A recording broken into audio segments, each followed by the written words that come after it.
just what happens if you disagree with your principal, and if your principal should have the right to essentially let you go. Should we relook at that? I think the way the constitution is, you disagree in-house, you resolve it. I do not think there is anything that cannot be resolved unless if it's something that is unconstitutional that is being demanded of me. I will remember the oath, my oath under the constitution, that there are things, if they are outrightly illegal, I certainly cannot be party to. But happily, my principal is a believer in the rule of law and constitutionalism. And he is also a man who views everything through the lens of social justice. That is why we have a dignity package for those who cannot afford meals on their table. That is why we have Babacare to rescue Kenyans from lack of access to medical services.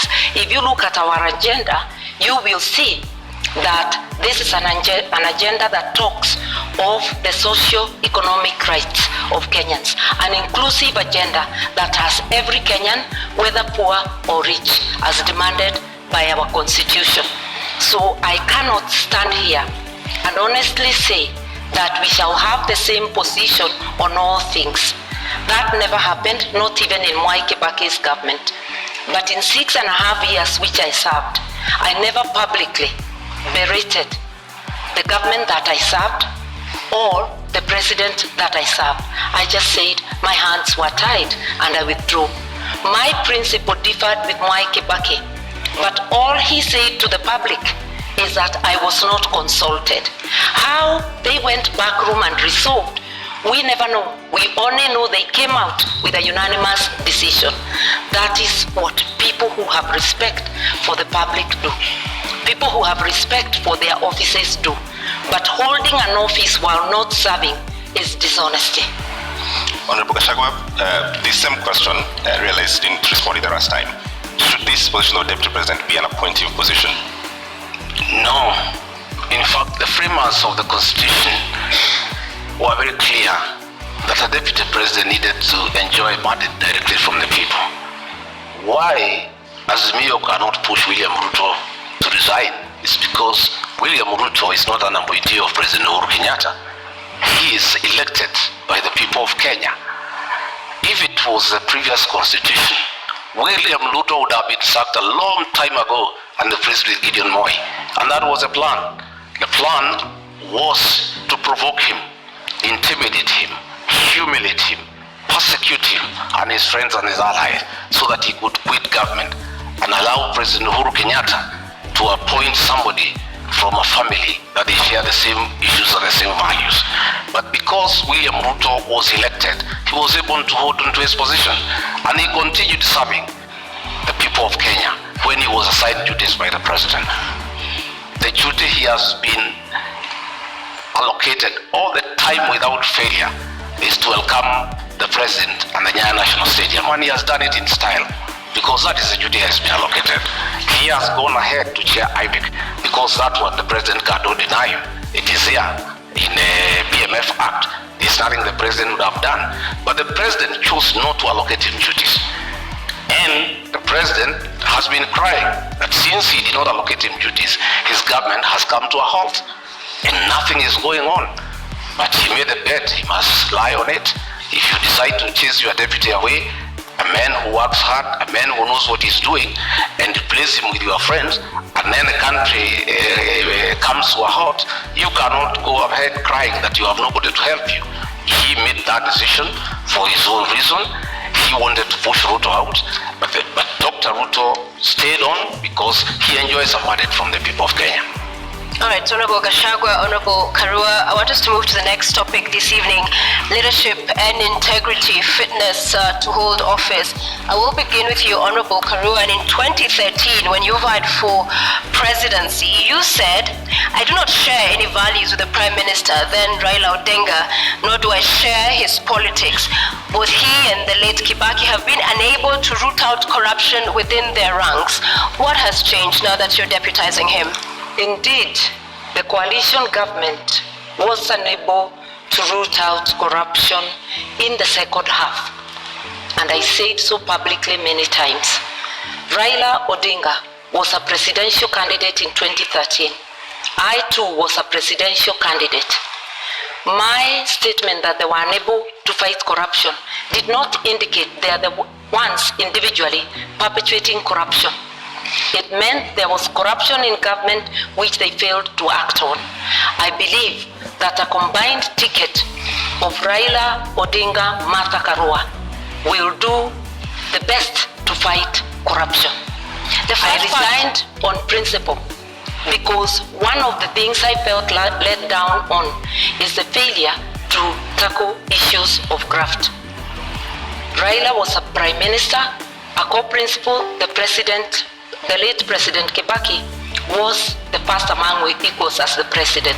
Whatever dynamics, I do not know of. But it is recalled that shortly after that election, I worked with Raila. Kenya and I were friends of NASA, not NASA, of CORD. And we worked together until 2017 when I decided to run for governor and supported Jubilee. We have been able to work together, have a history of working together in our 30 years of being in active politics, and I know that his policies align with mine. I did mention that we both view our actions through the lens of social justice, and that is what has drawn me to work with him. Just a quick 1 minute, I will add you on your time that when you said I do not share any values, you've addressed the issue of corruption and graft, but you do not share any values and even agree on his brand of politics. What do you say to that? Because values, this is... As of that time, I felt I did not share anything with him. And remember, we were candidates. There is no way you will praise the other candidate. But I can assure you that it is not because I thought he personally was responsible of any wrongdoing, nor did I feel that President Kibaki was personally responsible. But there were rogues within government they failed to act on. And I felt my hands were tied in the performance of my duties. And therefore, as I campaigned for myself, I actually was saying, look, you've been unable to fight corruption, just like the Jubilee administration under President Uhuru Kenyatta and Dr. William Ruto, and they are still in government together up to now. And we saw Dr. Ruto attending cabinet a week ago. They've been unable to fight corruption. You can't hold one side of government and say the good one is mine and the bad one belongs to the other person. That's double speak. Honorable Gachagua, just a moment. I think Honorable Mother needs to come through to the people of Kenya on being consistent. Honorable Mother is on record saying that Raila Odinga and President Uhuru Kenyatta should retire together. Not a long time ago, she seems to have changed her mind that they shouldn't retire together. In fact, that President Uhuru Kenyatta should continue governing through proxy, and Raila Odinga should purport to govern as a proxy of Uhuru Kenyatta. At what time did she change her mind? Because it's on record, she went public to say that the two of them should retire together. Now, she is the running mate of Raila Odinga. She's a project of Uhuru Kenyatta. The two people she said they should retire together. She seems to have changed her mind, and it is my considered opinion, and I believe for many Kenyans, that being consistent is very important in leadership, especially the position she aspires. You need to be consistent. When you say this today, you must be able to live to it tomorrow. All right, I want to allow Martha to respond, but first I want to come back to you to give you another minute. A moment ago, you said that Gideon Moi was supposed to be appointed. I want you to clear that up because, with all fairness, Gideon Moi is not on these debates. Well, President Uhuru Kenyatta, the chairman of Azimio, in a meeting in State House a week ago, said that he nominated Martha Karua as his running mate to take care of his interests and that of his family. The president was on record, which means that Martha Karua is a project of the chairman of Azimio, President Uhuru Kenyatta, and they are both proxies with Raila Odinga. It is not me who said, it's President Uhuru Kenyatta who said. And previously I thought that Honorable Mother had been nominated as running mate by Raila Odinga. But here comes President Uhuru Kenyatta outgoing president, chairman of Azimio, a man who has said he's going nowhere, he's going to be around. He'll be ruling from home. He'll be consulting his project from home. He'll be continuing to govern the people of Kenya. I simply do not understand. Is Mother Karua, the honorable member, is she the deputy? Is she the running mate of Raila Odinga, the project, or is she the running mate of Uhuru Kenyatta, the project master? Okay. Who's running mate? Okay, Mother Karua is in the building. It is true that both I and my captains are projects, but projects of the people of Kenya, whom my captain consulted, and by public demand, he was called upon to take leadership. At a time our country desperately needs leadership. He has offered leadership, and I was competitively selected, unlike my friend who was handpicked. I faced an interviewing panel, and also through demands of Kenyans and many endorsements, I was selected. Kenyans know I'm competent, and I believe I'm competent for this job. I'm ready, able, and willing. I have consistently shown independence of mind, irrespective of whom I'm dealing with. I will handle this job independently and with commitment to Kenyans. And I know my principal also, who has been a teacher of politics to Mr. Gashagua's principal. All right, Mother Karua, just a direct question to respond to Honorable Gachagua. What is the role of President Uhuru Kenyatta in Azimio? The role of President Kenyatta, he is the chairman of the council, but my captain is the chairman, overall chairman of Azimio. Jubilee is just one out of the 26 political parties. I sit in the council as well, and President Kenyatta does not make decisions alone. Will he have a role? Will he have a role after he finishes his term? Sorry? Will President Kenyatta have a role after he finishes his term? His party will have a role.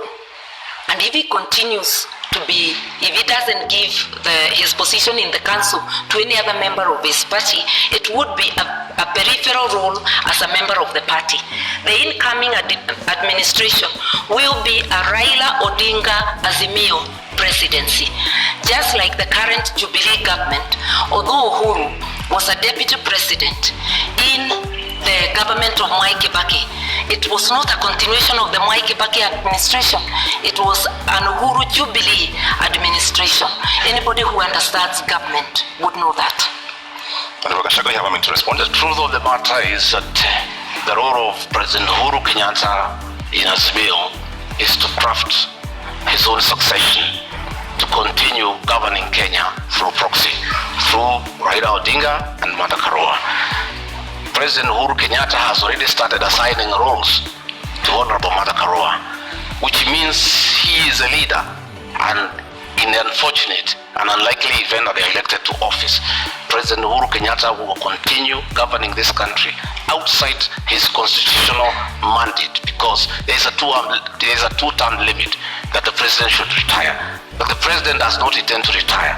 You saw how angry he was, saying that people are asking him to go home and asking where he's going. It looks like he doesn't remember that when he sought to be president for 10 years, he knew what 10 years is all about. He cannot complain that people are asking him to go. Nobody is asking him to go. It's a constitution. But he's trying to circumvent the constitution to plant a proxy government to continue governing from outside State House through Raila Odinga and Mother Karua, so that he can continue protecting state capture and conflict of interest. And Mother Karua has already been assigned that role. He was on record that she is the one. He has pulled there deliberately to protect his interests and that of his family. All right, Mother Karua. It is important to be truthful in this debate. President Kenyatta has not publicly or privately assigned me any role. I'm sure he knows that he cannot assign any role to a minister in an administration he does not have. The person who has assigned me a role as deputy and has declared the intention to appoint me as Minister for Justice and Constitutional Affairs, apart from being Deputy President, is the Right Honorable Raila Amolo Odinga. My colleagues and his captains' beef with the President should not make them use this forum or use us as candidates to fight the President. We represent the aspirations of Kenyans, and yes, Kenya needs rescue, but rescue from corruption cartels, which my colleague may know more about. On the 6th of June, Honorable Gachagua, during a Meet the People tour in your constituency, that's Mathera constituency, the people you represent there, you said that because you perceive the matter you're currently in court over to be a political witch hunt, if elected, you'd see to it that your accounts are unfrozen, build a mansion, and perhaps go ahead and throw a party in essence. Mr. Gachagua, isn't this tantamount to subversion of the cause of justice, an admission that you made in this sentiment? To start with, I'd like to tell Honorable Mother we are not here to fight President Uhuru Kenyatta. We are holding him to account on his utterances. He has said he's going nowhere. He's on record. That's not fighting him. He has said he assigned Mother Karua the role to jail people. I don't know how she'll do it. She's not a judge. She's not a court of law. That is the work of courts of law, to jail people. It's President Uhuru Kenyatta who has said so. He has said that he has put her there to take care of interests. It's his own record. I don't want to respond to dignify ridiculous accusations, including my homes, to listen to what I say and twist it. I told the people of Madeira, they asked me a question. Mr. Gachagua, you bought a farm here and you have started building a house. What happened? Now that you are going to be deputy president, are you still going to live here? I told them I stopped building the house because the state froze my accounts to intimidate me and to blackmail me to support the handshake. And that money is frozen. And I cannot use it. That is why the construction of a house stopped in this area. When the due process takes place and the courts will deliver justice to Rigathi Gachagua one day, and my accounts are frozen, I assured the people of that area that I'll come and complete that house and live with them. And I'll take time to allow them to come and visit me. They asked me a secondary question. As deputy president, will you allow us to come and sit with you? I said, yes. I'm a junior elder in this community. I'll have time to sit with my fellow men over food, over a drink, and we share in the African way. I say the women in this area will come and sit with Mama Gachagua and have kesha, because my wife is a pastor and she likes doing kesha, and the women wanted to know, will they be allowed to come to the home of the deputy president to have kesha with Ms. Gachagua? I confirmed yes, I'll be deputy president, but I'm still the same old guy who hangs around here. A very generous person who spends all his time with the people. All right, Mr. Gachagua, you have a national audience. What is the source of the money that was frozen? Because that is the context. Pardon? What is the source of this money that was frozen? I have said many times that I'm a victim of blackmail by President Uhuru Kenyatta, whom I served as personal assistant. President Uhuru Kenyatta wanted me to abandon William Ruto and join him in fighting him, and I said no, because he didn't give me a good reason. And he blackmailed me. He sent Nancy Gitawe as advisor to threaten me that if I don't abandon William Ruto and join him, I'll face the music from the state. And one problem started after another. They froze my accounts, KRI froze all my companies, then they arrested me on trumped-up charges for 1.5 years, no evidence in court, nothing. I'm a victim of blackmail and persecution by Uhuru Kenyatta, using the state criminal justice system to manage politics and deal with those who don't agree with him. Honorable Gachagua, with all due respect, you not answered my question. What is the source of the money that was... The money that I have is well documented. I am an astute businessman. This is money that I made during the reign of Mwai Kibaki when the economy was thriving. I made over 200 million and invested in an account. And that account has been running for the last 8 years and nobody has ever asked me a question. In 2013, when I supported Uhuru Kenyatta, I still had the money. In 2017, when I supported him, I still had the money in my personal account. This is money I have accounted for. It's clean money. I am a good businessman. And in the fullness of time, I'll be vindicated. Karua? I was really hoping that my colleague would explain to us how an individual finds 5 billion shillings in their accounts. But I hope one day Kenyans will be able to know money that was transferred to his accounts in the last 10 years of the Jubilee administration. But as for him to account, I believe as leaders, we have to be accountable. That is why there is declaration of wealth, so that as you enter office, people can know how much you are worth, and as you exit, or in the middle, they can monitor and see how you are progressing, whether it is from your salary, and if it's from business, it has to be a business that can be ascertained. I think we really need to come clean, because if you cannot account for your wealth, you cannot be a good steward of the money of the people of Kenya. So this is a question to both of you. You've brought up the subject of wealth declaration. Yeah. What are you worth, Honorable Karua? I think just about 150 million, and that is because the 56 4 billion. That is the folly of the kind of investigations we are having in this country. I don't have billions. I have 203 million into that account, and that is part of my wealth. I'm worth 800 million minus the 200 they are holding, another 600. So just a quick follow-up on that, Honorable Rigathi, because the charges you are facing are as a result of trading with county governments. What's your position on public officers doing business with government, whether at the national level or at the county level? By the time I've done all my businesses, I was not a public servant. I was a private individual. I have no conflict of interest. I was a businessman. I applied for tenders and competed, open tenders and won, and did construction business and did supplies, and nobody is complaining. Today, those charges against me, no evidence in court, nobody is willing to record a statement. Clean business. And I never traded with institutions because I was not part of any government. But this is that when your business brother... I did in 2011, I did in 2012. You know, when they say that my brother was governor, my brother became governor in 2013. I did business in 2008, in 2009, in 2011. And that money is there, and it's all documented where it has come from. But nobody is bothered, because they just wanted to punish me. But they wanted to blackmail me into supporting the handshake. And I'm a man of principle, and Uhuru Kenyatta knows that. I respect my conscience.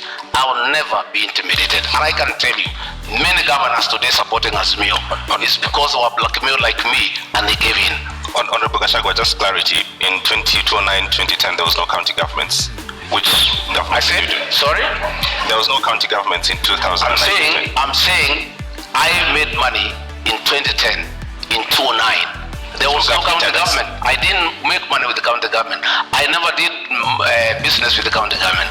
I said I worked with the Ministry of Lands. I worked with the Ministry of Livestock Development. So you cannot say that there was conflict in Nyeri, because I did this business long before county governments came into place. But Honorable Gachagua, the matter in court is about doing business with county governments. I'm saying the matter in court is a matter that is on fabricated charges. And that matter will be coming in the fullness of time. What I'm talking about is the money that is held and where it came from.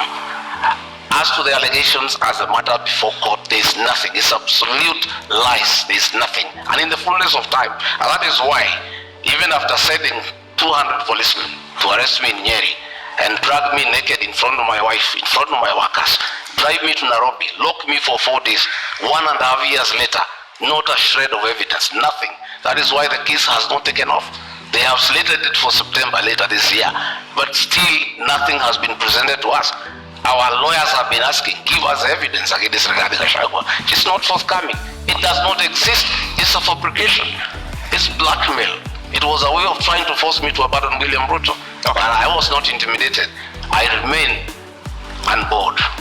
Okay, Honorable Karua, you have 2 minutes. An Azimio government will have a policy position that graft cases and all serious crime should be investigated and prosecuted within a given time, within 6 months to be specific, so that people like my colleague here, Mr. Gachagua, anybody charged with crime against the people, within 6 months, we ought to know whether they are guilty or not, so that people don't seek public office when having baggage of cases. And if I may remind Mr. Gachagua, the cases, because I've been following the newspaper reports, relate to Kwale County, Bungoma County, and Nyeri County.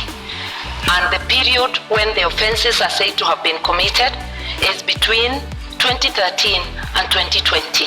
So it is important, even from a personal position, that a person gets cleared and that you do not instruct advocates to delay the cases, because what we are having in our courts is really a circus, where one is charged, you are holding public office, you continue holding public office, elections come, and now we have seen new language in the courts that to allow them to campaign, the case is further delayed. Kenyans need to know, and even the person accused needs to know, so that they do not give excuses. We have repeatedly said with my captain that whether it's my daughter, my blood relative, or a member of the opposing camp, the law must apply equally to all. And everybody must have a swift chance to clear their name in court, or for the court to declare them guilty. We are here to help Kenya organize itself in that manner, by engaging with the players in the justice system and having a policy position. All right, Honorable Gachagua, you have a minute to respond. For clarity, have you done business with county government? Allegations remain just allegations. Honorable Mother knows, and I'll never take her on allegations. A British newspaper accused her of receiving a bribe from BAT, but I cannot come here and accuse her that she's corrupt because of that allegation. Because an allegation is an allegation. The people of Kirinyaga have been complaining that she used her office as Justice Minister to take land in South Kariyama and give it to her relatives. But that's just an allegation. The issue here, Sophia, we would like the issue here, Sophia, would like to remind the members of our audience to please do not cheer or jeer and allow our candidates to present their issues. Please go ahead. The issue here is that we need to allow independent institutions to fight corruption. President Uhuru Kenyatta has cried inability to fight corruption because he was lenient. He was lenient because the people involved in mega corruption are close to him, both in family and friends. That is why he was lenient. But had he allowed independent institutions to fight corruption, the issue of leniency would not arise. Had he allowed independent institutions to fight corruption without getting involved, Rigathi Gachagua would not be in court, because independent institutions would never take people to court without evidence. What the Honorable Karua is saying, that we need a law to hasten cases, is not the solution. The solution is to take cases to court when you have evidence. Matakaro, you have a minute to rebut. I just want to let Mr. Gachagua know that I do not have an iota of public land anywhere, in Kirinyaga or anywhere. I do not own land in South Kariyama.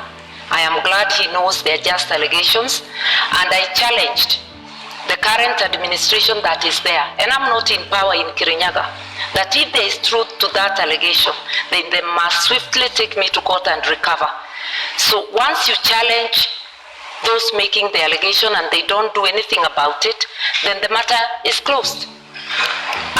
The only land I own in Kenya is the house I live in NAIROBI, and the house up country, which is on my father's land, and he has included my name in the title. I said I'm not land hungry, and I'm not hungry for material wealth. Those who are hungry may never understand that. Relating to BAT, it was money paid to my campaign secretariat by a donor, not paid to my personal account. Later, it transpired that it was money from a company. The matter has been investigated in UK, and the file has been closed.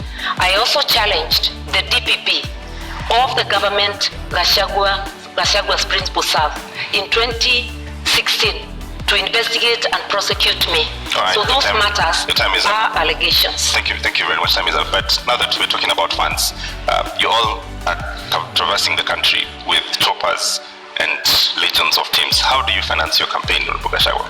How much does it cost? Pardon? How much does it cost to finance your campaign? Pardon? How much does it cost to finance your campaign? Oh, the sound is not working here. Sorry. I can't hear you properly. I apologize for that. Yeah. How much does it cost to finance your campaign? Well, it's difficult because we don't have a centralized command. Our campaign, we are raising funds from people, and mostly is in materials, is in donations in terms of choppers, in terms of vehicles, in terms of fuel, in terms of personnel. And really, what you need in terms of cash is not much. This campaign of Kenya Kwanza is bottom-up driven. A lot of hustlers have taken time to give their all in terms of time, in terms of materials, in terms of support in kind. There isn't much about cash. So it's very difficult at this stage to quantify and say this is the amount that we are going to use for this campaign. What I know is that in the next 1 week or so, we'll now be talking about real figures because we have to mobilize agents, we have to mobilize vehicles, we have to get people to protect the vote. Those people need to be given allowances. That is when now we will come to the cost of the real campaign. All right, Martha, the same question. How do you finance your campaign? Through public donations in cash and kind. We had a fundraiser just the other Friday, but the donations are a continuous process. The Azimio campaign secretariat is keeping tab. My personal campaign organization, the New Dawn Trust, is also keeping tab. So it's very difficult at this stage to quantify and say this is the amount that we are going to use for this campaign. What I know is that in the next 1 week or so, we'll now be talking about real figures because we have to mobilize agents, we have to mobilize vehicles, we have to get people to protect the vote. Those people need to be given allowances. That is when now we will come to the cost of the real campaign. All right, Martha, the same question. How do you finance your campaign? Through public donations in cash and kind. We had a fundraiser just the other Friday, but the donations are a continuous process. The Azimio campaign secretariat is keeping tab. My personal campaign organization, the New Dawn Trust, is also keeping tab of all donations coming to me. And it is the organization that had received the money you asked earlier for BAT. I do not mix campaign money with my own funds because you have to maintain integrity even with donations. We have choppers donated. There is a chopper I personally use, which is a donation from a kind corporate friend. And we have many such donations. And I want to remind Kenyans, my captain, the Honorable Raila Amolo Odinga, has had choppers in his campaign even when he was out of government, like the 2007. I think they flashed more choppers than the PNU side I was in that could have. He is a man known for his capability to mobilize resources, both human and financial, for campaign. And I'm very lucky to be his running mate. Talk to us, Honorable Gachagua, about corruption and election campaigns financing. A lot of opaqueness there, clearly, even from this engagement, and laws around politicians being accountable and there being an eye inside what's going on have not seen day of light. So what are your, is there any nexus there? Well, you know, campaigns, and you really cannot control donations because people support a certain candidate for a certain reason. And it behoves upon the candidate to receive donations that are well-meaning and donations that are not tied to your win and what you need to do for people after. And that is the basis of our campaign. I personally have many friends who are supporting me. They have not demanded anything for me in return when we form government. They think we have got a good plan. They think that we need to be given an opportunity to run this country and turn it around. They think that the new thing is the economy. They think that they need to help us to move around the country, and they are well-meaning. I wouldn't say the same of my colleague here, because their campaign is being run with public resources. You are aware that the PS Interior has been meeting chiefs and assistant chiefs who are public servants and give them instructions to work for Azimio. You have seen their meetings being attended by chiefs in uniform. That is misuse of public resources. We have seen funds from Harambee House, from the confidential expenditure being put into this campaign. Many of the town hall meetings they are holding in the Mount Kenya region, all the delegates are given 1,000 shillings to go home. And that is money from public coffers. Do you have evidence of this? Oh yes, we have photographs, we have recordings, we have audios, they are there. We are always well appraised because many of those people who go to receive that money are actually our supporters. And they say they don't want to allow the elephant to die with the tusks. They need to remove the tusks before it is dead. That is what is happening. And public servants, the Cabinet Secretary for Interior is on record campaigning for Azimio. The Cabinet Secretary for ICT is on record campaigning for Azimio. These are public officials. They are public, they are paid with public money, but they are campaigning. That is misuse of public resources. And my colleague here, who says he's a stickler of the rule of law, has not condemned that, because I would want her to condemn that, because she says she's a stickler of the rule of law. And if she finds public resources are being used to propel her to office, she should be bold enough to say that is wrong. She should speak out against the misuse of chiefs and assistant chiefs, the PS Interior, to campaign for her and her boss. Okay, Honorable Karua, just to build on that, all corruption scandals, Eurobond, Kimarer, Afe House, Kemsa, do find a dotted line into politics. As you respond to this question, how does Azimio and yourself going to deal with issues that you have to deal with now? May I begin there by saying that Azimio government is very clear on what it will do. Both my captain and I have repeatedly said there will be no sacred cows. Anybody involved in corruption will face the law, irrespective of who they are. As for campaigning with public resources, that's a publication. What I know is that every presidential candidate is entitled to security. So there will be security apparatus, whether it is the Deputy President's campaign or the Right Honorable Raila Amolo Odinga. We mobilize our own meetings, using our candidates, using everybody. Anybody who attends, they attend on their own volition. Yes, there are some cabinet secretaries who have attended our meetings, but they have sometimes attended as a by the way. When they attend deliberately, it's of their own volition and it's not because we need them to mobilize. Let nobody forget that there is no political operator who can mobilize more than the Right Honorable Raila Amolo Odinga.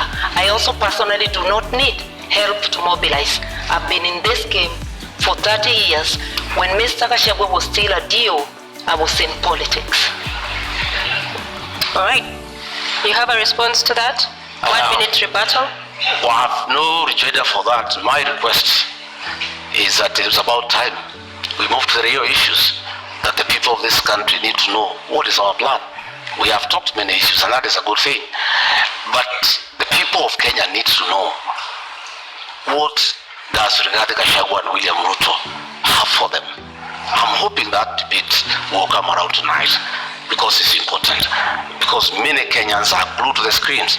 They are waiting to hear. They want to know about health. They want to know about education. The public service wants to know about their issues. The police service wants to know about their issues. There are many people waiting. And I think I am guessing they must be getting information. Honorable Gachagua, we are getting to that. And corruption is a big issue in this country where public resources... Corruption must be fought.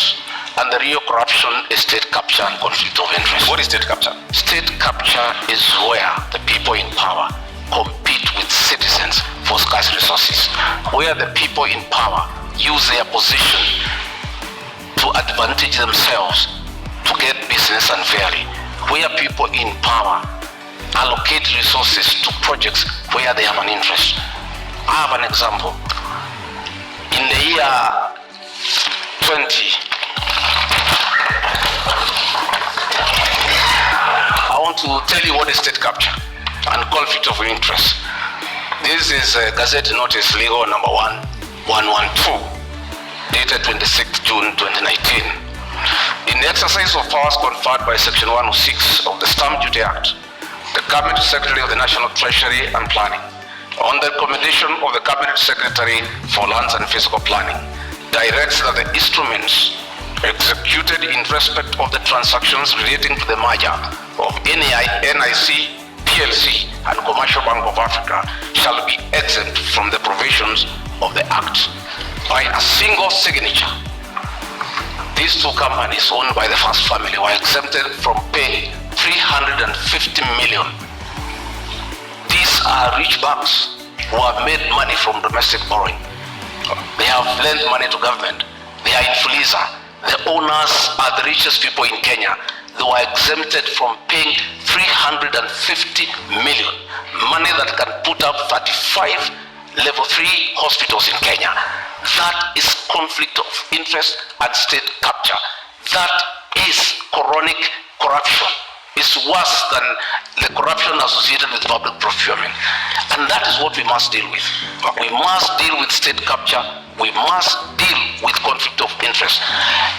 There is a railway line between NAIROBI and Nyanyuki that was put up at a cost of 3.8 billion. That railway line serves one company that supplies fuel to Nyanyuki. Alright, Honorable Gachagua, thank you very much for this. Unfortunately, I cannot authenticate this document. You asked me what is state capture. I'm giving you time, but I cannot authenticate the document that you just read right now. So I've seen in a manifesto that you would put a commission to investigate these bribes. Would you go after the first family? We will not go after anybody. We'll go after all those who are in state capture and conflict of interest. Who are they? But what are you saying? That will come out in the commission. I'm saying there will be a commission because the real corruption that we need to deal with, not what Honorable Mother is talking about, is state capture and conflict of interest, where the people in power have used their offices to usurp public resources to their advantage and to the disadvantage of the rest of Kenyans.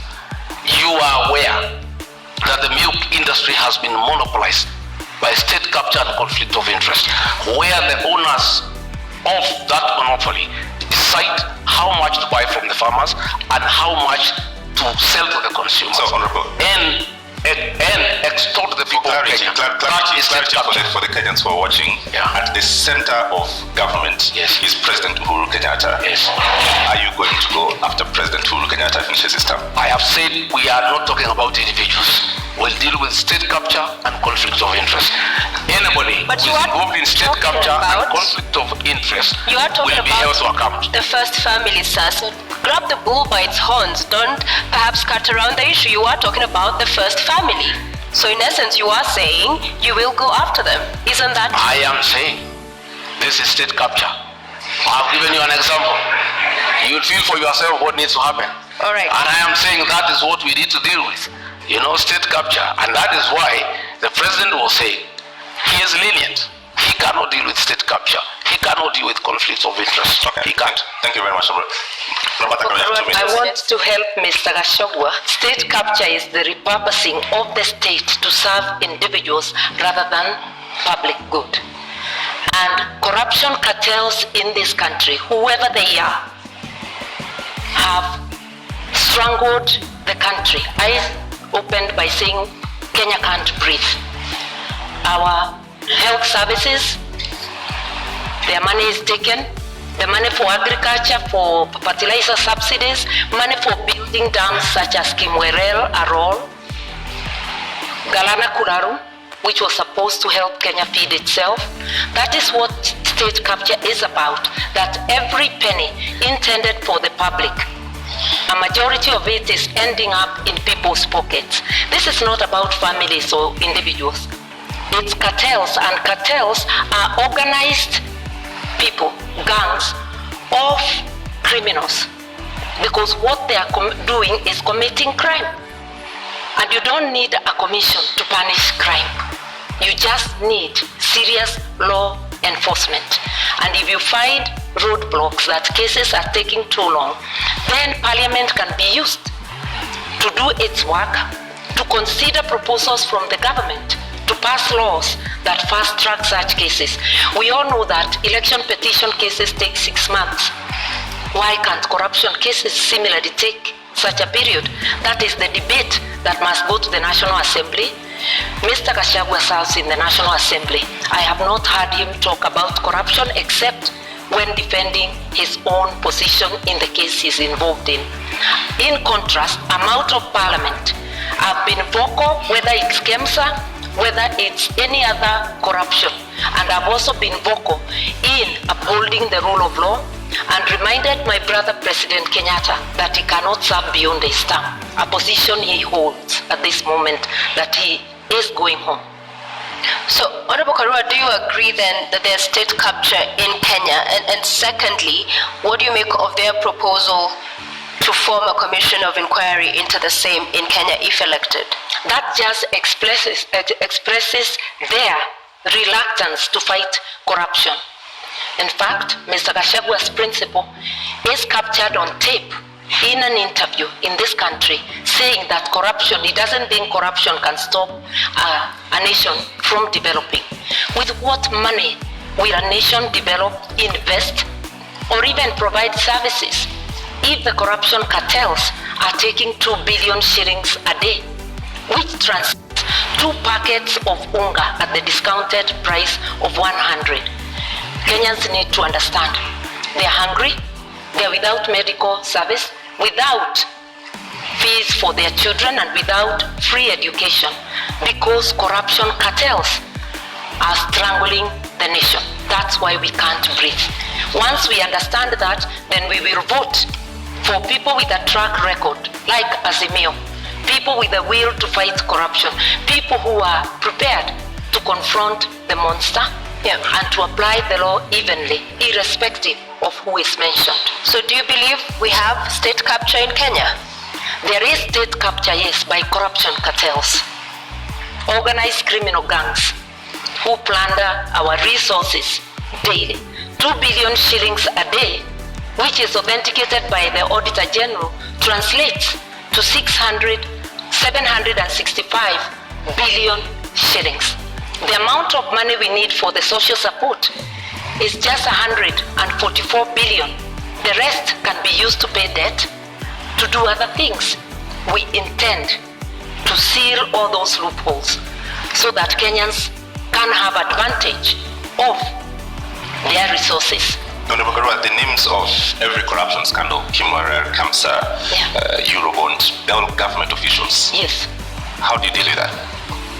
That is where the state capture is coming. If you look at them, it's not about families, it's about individuals who choose. Because I keep saying no mother has baptized their children the name corruption. It's a behavior an individual deliberately chooses. And state capture can even become a tool during elections where empty promises are given to entice Kenyans to further surrender their sovereignty to corruption cartels. I'm urging Kenyans to look at the track record of each of the formations that are seeking the presidency of this country. I am confident that a reasonable look at the candidates present, as Kenyans will commend themselves to vote for Azimio. And Azimio will do the jobs, not because we are perfect, but because we have the best track record and we do try and have tried before and done good work for Kenyans. All right, we have 2 minutes. I don't know whether the